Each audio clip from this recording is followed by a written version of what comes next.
Hey y'all, I'm your host Markeisha, and welcome to season 2, episode 1 of Higher Vibes Podcast. Y'all, I'm so excited. I finally get to show my face now in the podcast. Like I'm excited. Um, so this season I have a lot of subjects to talk about. But y'all know, if y'all listen to my first season, the way we go into our layout is we define the subject on Google or Webster or whatever and see exactly what the subject of what we're talking about means. And then I go in and do my interpretation of what it means to me. And then we go into the deep details of the subject. So again, welcome to season 2, episode 1 of Higher Vibes Podcast. Today, we're going to be talking about internal battles. So, in season 1, which y'all didn't know, I always write notes.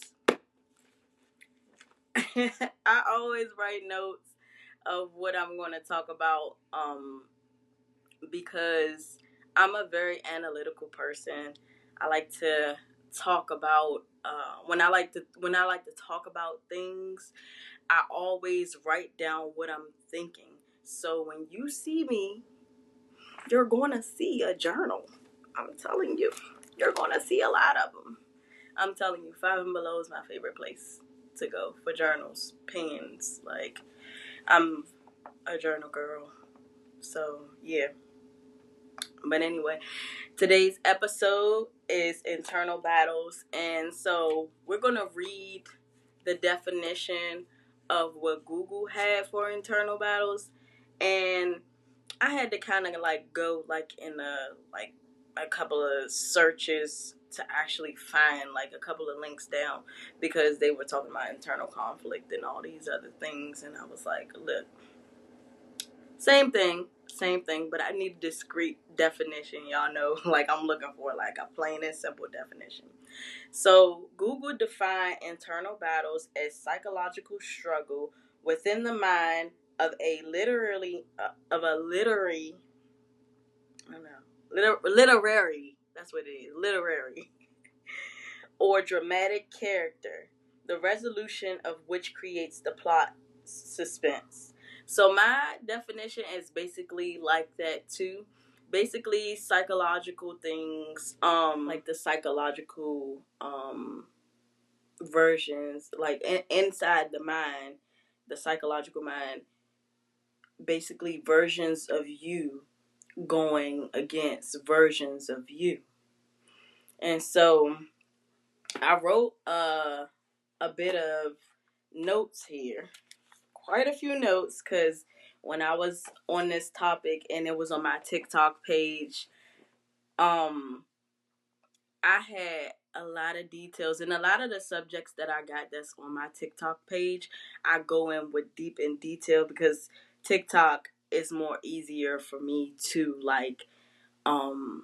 send out, just say what I'm speaking and send out a video real quick. So a lot of stuff on my TikTok page is in real deep detail. So if you go to my TikTok page and see that internal, the details of the internal battles for that one goes really deep. But basically, yeah, you against you, spirit versus ego. And I'm going to show y'all in a minute on my healing journey, one of the photos that really stood out to me when I was trying to heal myself. And it was basically me versus me, the ego versus the spirit. And so I was just basically going in psychological warfare. I had to use a book called Winning the War on Your Mind. I forgot his name. I think it's Craig something. I can't remember the last name, but the book is called Winning the War in Your Mind. And it helped me with those internal battles, me battling against myself, trying to figure out what in detail what was going on inside of my mind. But once I gained awareness and expanded a lot of my, like, who I was on the inside, it was like I have a mind within a mind within a mind. Like, I was just so intrigued of how deep it goes, and how deep I was willing to go to understand myself and understand my own mind and expand my awareness and understanding of who I was. So a lot of notes that I've written on this paper, basically we already cleared up that I was stating that it says basically you versus you, right? Ego versus the spirit. And so what I wanted to talk about was that basically internal battles usually start with the situation, the unbelief in yourself, the obstacles, and the environments that you're in. And so just understanding that like a lot of this has to do with our childhood and how we grew up, and how the subconscious mind took in a lot of characteristics, a lot of traits, a lot of programming, a lot of habits. So they say that basically from age 0 to 7, that's where you store all your programming and how you're going to operate for the first half of your life. And so with that being said, excuse me y'all, I'm like still getting over something that happened over winter break. Had a little something going on, so you might hear me cough and you might hear me, go still getting the phlegm out.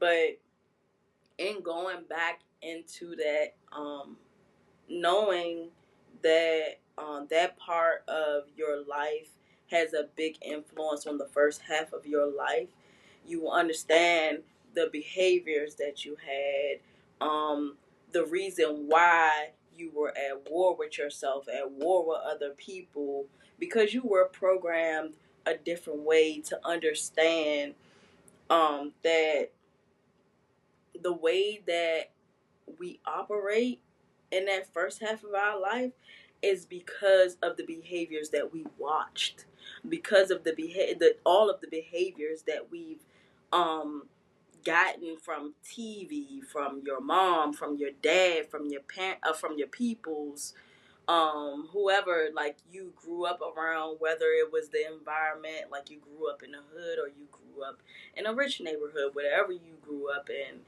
that was the cause of whatever what was programmed inside of your mind to then make you become, well, not make, but actually you just unconsciously become somebody the first half of your life who you basically might not even know, you know. And then on with that part of the journey, I would also like to talk about how like your mind works. Well, I wouldn't say like other people's mind, but everybody is different. So for me, I have this version, because I'm a very visual person. Because I'm a very visual person, I have this round table, and every version of myself sits at the round table, and we all make executive decisions together. At one point, it wasn't even a table. At one point, people was wrecking. At one point, I had to put out fires. Very much like y'all seen that episode of SpongeBob where everything in his mind caught on fire. At one point, it was like that. Fire extinguishers everywhere. Just trying to put out things, and you understand why you have the behavior that you have. Like in my childhood, there were experiences that I had that I now understand. Like I understand why you got so angry at people. I understand why you wanted to fight. I understand why you wanted to do so much things that you wanted to do because it was programmed. It was programmed like that. And so once you put out all the fires and you start to sit down at that round take all the versions of you start to cooperate and sit down at this table and start to agree, and one by one they just started to sit down at the table and was like, okay, let's put this on the table because that's what we need to talk about right now. And everybody has their time, everybody has their their thing that they want to talk about, their thing that they want to discuss. And some of them don't participate.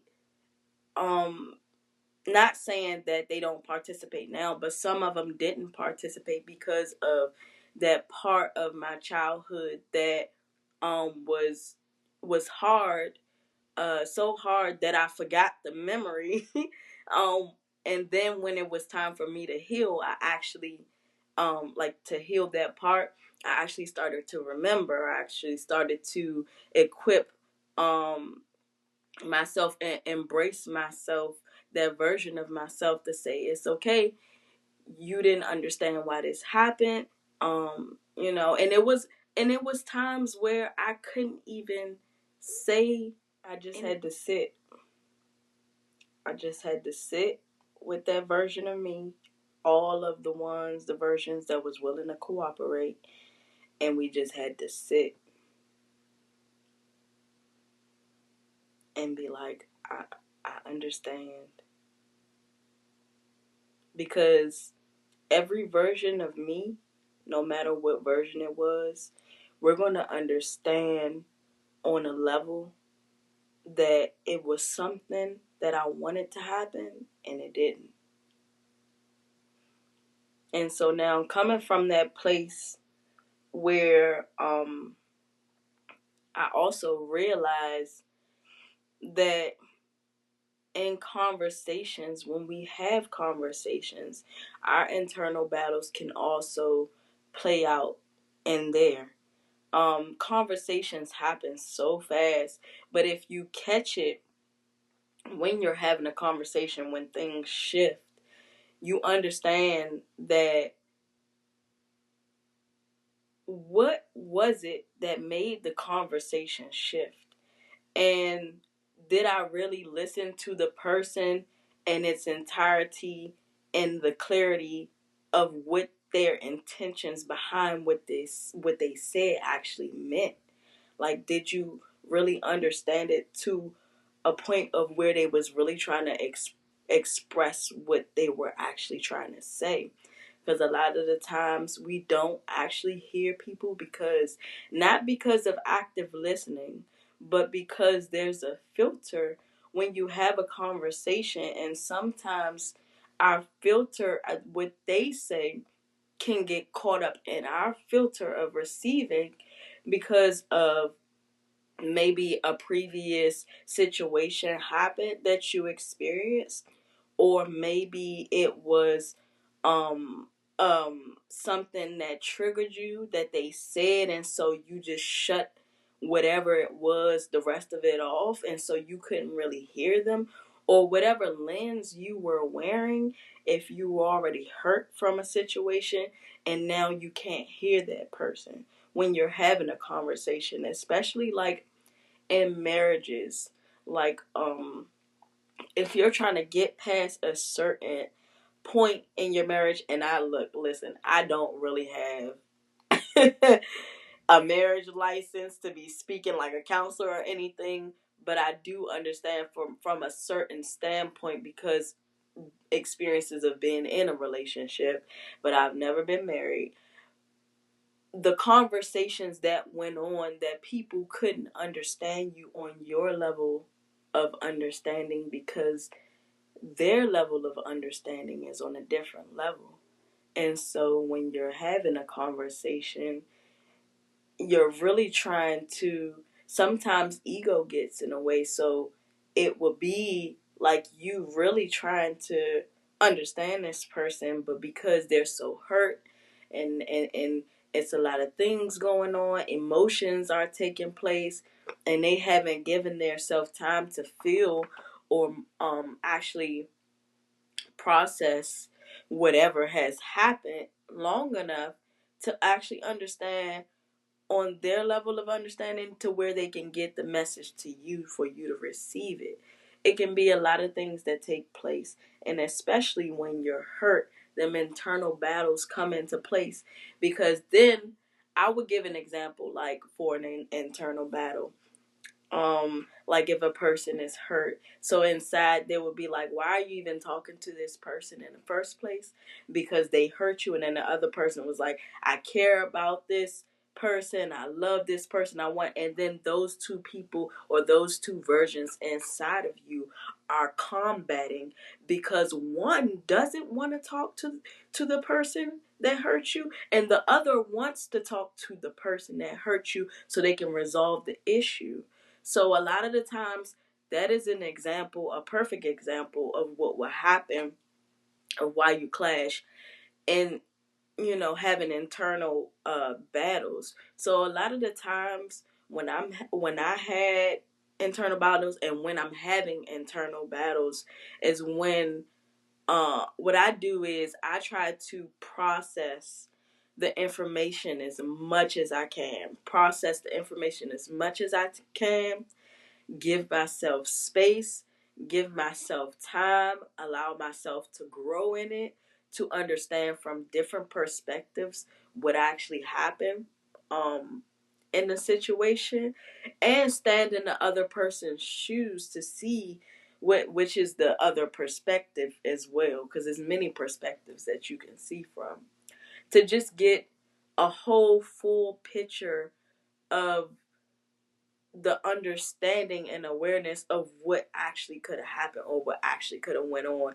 And then I use my empathy, and then I figure out which boundaries I need to set when having the conversation, because sometimes you can have a conversation and you can have so much empathy that you not realize that you overstepped it, but then allow somebody to come in. Typically, then allows, if somebody like to try to disrespect you, and then you're like, ho ho ho, wait a minute, I didn't say all that was acceptable. So, am I processing with practice and practice and practice again of knowing me, knowing my limits, to where I'm trying to, and sometimes I gotta be like in real time.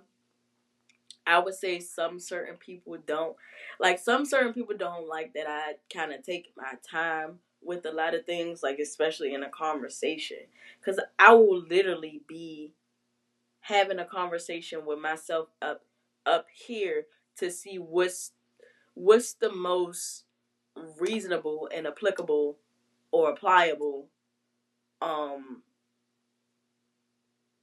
information to use, or the tools to use, so that this conversation, and not expecting whatever outcome not expecting it always to be a good outcome, but to be an outcome where everything is reasonable. And if we gotta agree to disagree, then we gotta agree to disagree. What is the most useful tool that I can use, or what are the words that I can say that are also soothing, but and I'm working on the part where the soothing, because I don't always have the best tone, so that's what I'm working on now, and just trying to see what I can apply to the conversation. That way, I'm not using words that are offensive, but words that can broaden broaden somebody's horizon, basically what I would say. Like to clarify the whole reason of why I'm having a conversation in the first place. And then on top of that, I also go into the internal battles. I go back in and I'm like, okay, are you, and there's one person saying, are you trying to prove yourself in this situation, Markeisha? Or are you trying to really get really try to really whatever you're trying to focus on of the outcome, like what are you doing? Like I'm asking myself constantly, like why is this conversation or why is this energy playing back and forth? Does your ego want an ego boost? Like like I really gotta ask myself that question, and that is a lot of what goes on. So that is a lot of what goes on inside of the internal battles that is I would say basically in my mind of how to like go off conversations, go off of energies. And then I don't know if I already said this, but when you're speaking directly to a person, you then have to also with identifying um who you're speaking to, because there are other versions inside of other people that you have to understand when that shift in a conversation happen and you're like, oh, I'm not talking to this version of this person that I started with. So then it's like, okay, because I feel the shift in the conversation, especially like with my family members, or because I don't be talking to a lot of people. I talk to myself. I talk to my family members. I have like two friends, and I do actually have a community on TikTok and Instagram. But I'm not too social on there where I'm having like a full blown conversation, like face to face with a person, or I'm really like having just these conversations with my family, and people, um like my two friends and Leek, which is my son. So basically I gotta realize when the shift is happening, when I'm talking to a different version of them, because a lot of the times it will revert, and they will be whatever age they were. Like if I said something that triggered them, or if I said something that might have took them back to a place where the age at which they felt triggered, they will result back into that person. And then I have to realize, oh, I'm not talking to this version of my son, or I'm not talking to this version of my mother or my family member that I started with. Now, you know, it you have to acknowledge that's the switch. And what words can I use? And I'm not stepping on eggshells here, but also having my boundaries. Like I said, my empathy first, and not my empathy first, because you got to put up them boundaries. But you got to put the empathy, but you got to have your boundaries right there with them. And so when you're talking to them, you're letting them know, like, okay, here's what I have to say, and you just say it with compassion, but you also try to be careful with what you're saying out of your mouth, because you're like, okay, um so like I go into this dialogue with myself, and because at first I was scared to have conversations, because I was like, ooh, I don't want to result back into the Markeisha that will lash out, or the Markeisha that will say something and that's it. So I try to be very careful with my words, and I try to have as much compassion as I can when I'm talking to my son, to my family members, to anybody, because you don't know how somebody's day is going. You don't know what internal battles they had to face. So a lot of the times, it's not you walking on eggshells. It's just basically you're simply like just having compassion or just being kind. You don't have to be too nicey nice. But when we understand that internal battles is the base of the very thing that, like, it's so hard to explain, but when you know that that's the base of like what it is for your self-esteem, what you go through, and everything of how you shape your environment, the things that you create, the people that you come across. Like when we understand, like that is the basis. Like that is the basis. Like you'll understand like why you're on your healing journey and why you have to heal the inside of you, or why you have to start with you.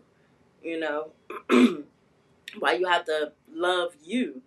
And so many tools that I've used, like I've probably already said it multiple times, but many tools that I have used to help me with internal battles is I meditate. I meditate because meditation, even though I'm sitting in silence and you know, you're thinking on thoughts.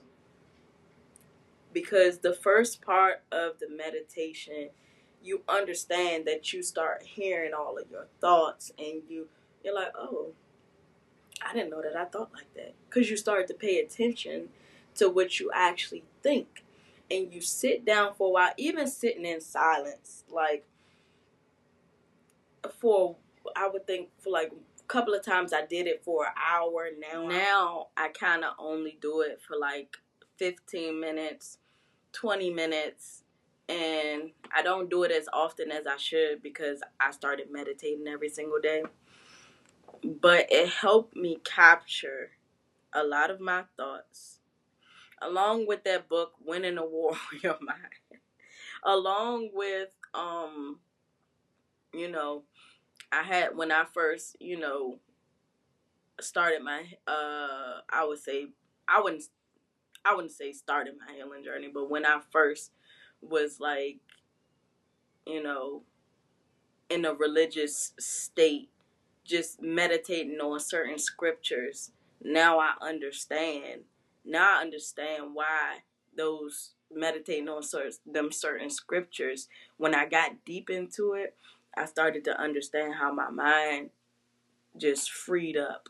Like, but meditating actually help you see the thoughts that you, like, it helps you become aware of a lot of the thoughts that you don't want there.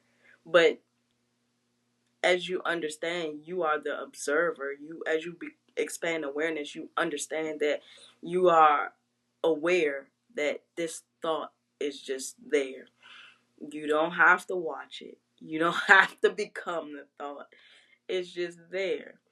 And so meditation is one of the big things that help me with my internal battles.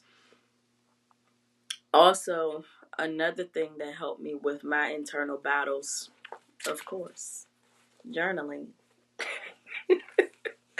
I got so many journals, y'all. I'm not gonna lie. Because you have too much capacity up here to understand where to begin with your life. If you don't have a pen and a paper, I'm telling you, somebody's gonna send you somewhere. Somebody's gonna send you somewhere because you have too much going on up here to not be able to write it down. I'm telling you, I have more than 7, 8, 9, 10 journals. Some journals, I don't know why. I think I probably threw them away because I wasn't aware of how important they were. But now I have I have a good amount of journals around here, plus more. I need to go down to Five and Below to get me some more journals, some more pens. I'm a fanatic. I love it. But just understanding how important it is to just write out what was going on. Some people are at their capacity of just like having everything all up here. Just get a journal. Just write on something. But journaling is another thing that really helps me with my internal battles, because it helped me to see from different angles. When I'm writing out my life, writing everything out, I can see from different angles and different points of view, because I used to think that my mind has a mind that has a mind that has another mind. No. You just have different versions of yourself thinking. And then on top of that, understanding like that each version of you has an ego, has a spirit. They have their own consciousness of what's going on, like with them and that version of you. So you have to understand that as well. Another tool that I would say helped me with the internal battles was just releasing. Like, I had to release a lot. So it's many exercises that you can do with releasing, but a lot of times I stretch to move a lot of energy out.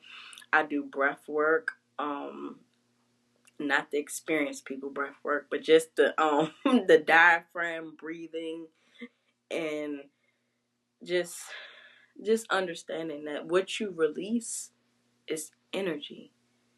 And you can just tell yourself, even if thoughts pop up, this is a good exercise. When a thought pop up, you say that thought is no longer serving me. I release it. And that's planting a seed for the thought to not come up ever again.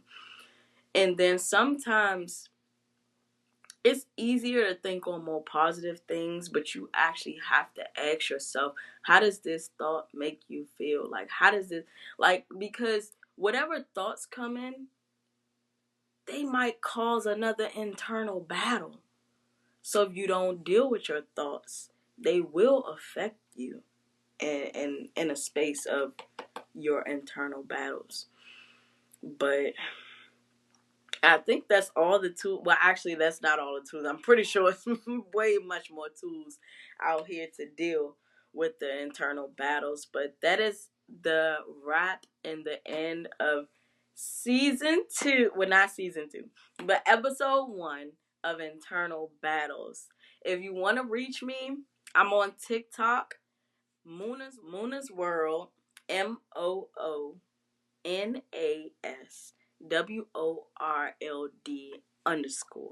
It's gonna say Higher Vibes as the name, but it's Muna's World on TikTok. And now on Instagram, I'm Higher Vibe Bae.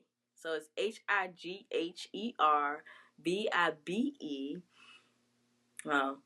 Yeah, VIBEBAE, and that's on Instagram. And on YouTube, of course, it's Higher Vibes Podcast. You type in Higher Vibes Podcast, and you should just find the podcast. Our podcast is on Spotify, and it's on Apple Podcasts. You can look us up, Higher Vibes Podcast. I don't know the other platforms that it is, but it's a lot of other little small little, now I'm not gonna say small because they're big, all of them are big. It's a lot of other podcast little things that I'm on, and I haven't been able to go through all of them to figure out which ones that they are. I just know that I'm on Spotify and I'm on Apple Podcasts. But thank you for listening to High Vibes Podcast. Again, I'm your host, Markeisha. Thank you for listening, and have a wonderful day. Peace, love, light, and healing, family.